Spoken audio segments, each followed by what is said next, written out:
it seems interesting from an outsider's perspective to get to a point where, to come from a place of fighting for your peace of mind or for your comfort or to feel okay, you know, like I do stand-up comedy to feel okay. I get on a stage, I need something from people, you know. Fighters, we're all trying to prove something to ourselves or to others, but to come from a place of fighting, because that's such a physical and brute thing, to then get to a place of having some sort of peace in your life where whatever those voices are that probably made you so angry in the first place, that's a wild ride you guys are on. Yeah, and it's funny too, as the sport has evolved, and even in the very beginning of the sport. You know, the sport started with Dana White and these guys. They didn't even start the UFC. It was started by a different group, and then the UFC and the Fertittas, Dana White bought it and turned it into what it is today. But I'm sure there was guys who fought just for, there was no money in it either, so it wasn't like they were trying to make a bunch of money. It was really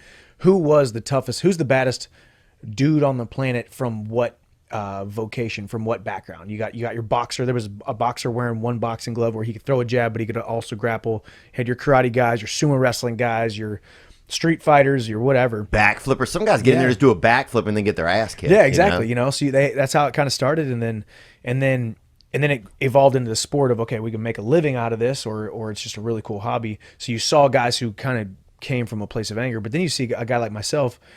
I just like hand-to-hand combat, and I don't really like confrontation. The funny thing is, I'm very similar to you. Like if someone walked in right now and wanted to fight, I'd get this weird nervous tension, and I'm like, I'm not trying to fight, man. I'm not here to fight. But you put me inside the cage with you, and you put a check on the line, and it's a competition, and I can prove myself in a contest of hand-to-hand combat. That's when the real competitor comes out of me, because I love the contest, but I don't like the conflict. You know. So somewhere in between there is where you.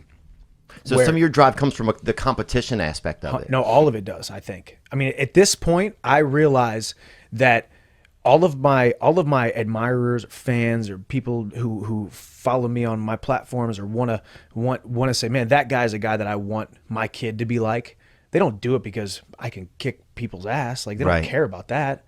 They do it because they say, man, that guy is a symbol and a manifestation of a little guy from a little town who was taught to do little things, who had a bunch of ups, a couple downs, never quit, pulled himself up by his bootstraps, dusted himself off every time he got knocked down, and became a champion because of it. Now is in the best position of his career because of his stick-to-itiveness and his continued and drive to move forward. And yeah, it's really cool that he, you know, it's a bonus that he likes to bite down on his mouthpiece and get into a brawl inside of a cage, inside of an octagon.